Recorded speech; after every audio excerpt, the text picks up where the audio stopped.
Humanity didn't lose. Humanity didn't escape.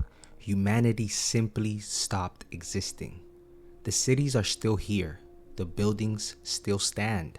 The roads still stretch forward, but there's no one left to walk them. No voices, no movement, no life, except for her. Inside a crumbling apartment complex, she finishes her meal, carefully, quietly. She thanks it.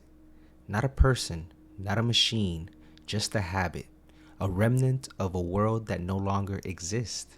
Then she stands, strapping on her equipment, securing her weapon, preparing herself not for survival, but for duty. Before leaving, she checks her progress. At this rate, she'll finish purifying Residential District 4 within the week. Purifying, not rebuilding, not saving, purifying. Outside, the temperature is negative 30 degrees Celsius, cold enough to kill anyone, but she steps out anyways, unaffected, unbothered, alone.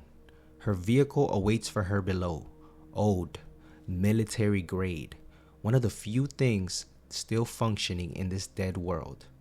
She enters and drives through the ruins of civilization, and as she moves through the empty streets, we finally learn the truth.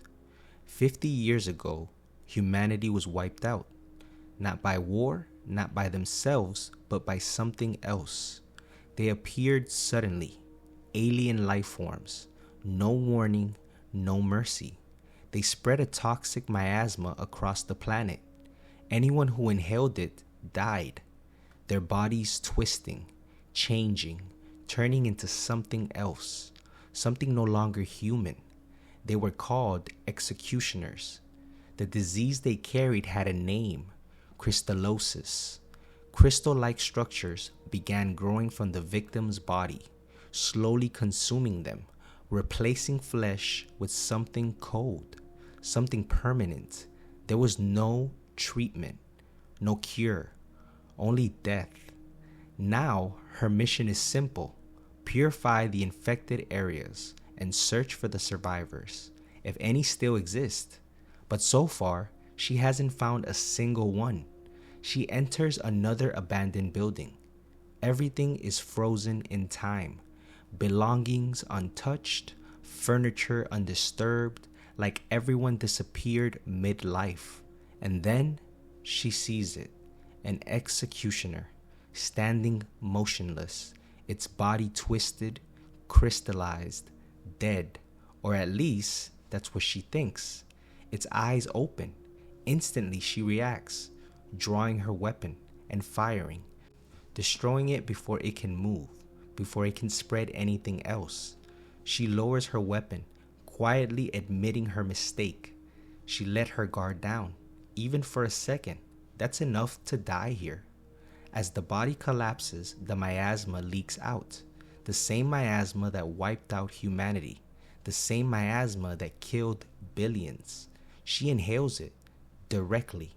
It touches her face, enters her lungs, and nothing happens. She doesn't die. She doesn't transform. She simply continues to walk. Deeper inside the building, she finds two bodies, preserved forever, a man and a woman, both consumed by crystallosis. Surrounded by paintings, portraits of portraits, all of the same woman, painted over and over, again and again and again, as if someone was trying to stop time, trying to preserve her, trying to make sure she wouldn't disappear. She closes their eyes, wraps their bodies carefully, gently, respectfully, because even in a world where humanity is gone, she still remembers what it means to be human. Her companion asks if she's okay. She smiles, calm, reassuring, but part of her face has already begun to crystallize. The infection is inside her, slowly spreading, quietly consuming her. And yet, she continues, because this is her mission, to purify this world, to reclaim it, to make it livable again, even if no one is left to live in it, even if she's completely alone. She checks her progress again. Purification rate, 0.002%. Barely anything. After all this time, after all this work, she's made almost no progress. And in all these years, she's never met a single survivor. Not once. As the sun sets over the dead city, she continues moving forward. Because tomorrow, the purification continues, and so does her search, even if she's the last human left alive. End of chapter 1.